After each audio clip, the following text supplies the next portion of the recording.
If you start off with a creamy base, which can be cashews, legumes, tofu, or maybe even sweet potato, then add a variety of ingredients to make things like whipped cream, mayonnaise, tartar sauce, salad dressing, soup base, sour cream, etc.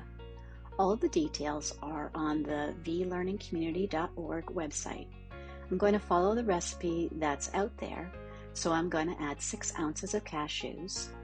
I like to use Himalayan pink salt, so about half a teaspoon of that, and then a quarter teaspoon of lemon powder. We're going to cover that with water. You can get whatever consistency you want by adding or subtracting the amount of water that's used. As you can see, mine came out pretty nice. It's a creamy consistency. Going back to the recipe on the website, if I just add balsamic vinegar, I could make sour cream.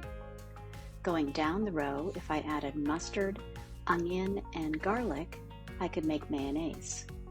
By adding dill weed, tartar sauce. If I wanted a soup base, just adding nutritional yeast, miso, and a sweetener.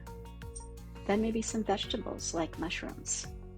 If I wanted to make whipped cream, just add a few dates and coconut butter. As you can see, by just including a few ingredients to that base, you can make a lot of different foods.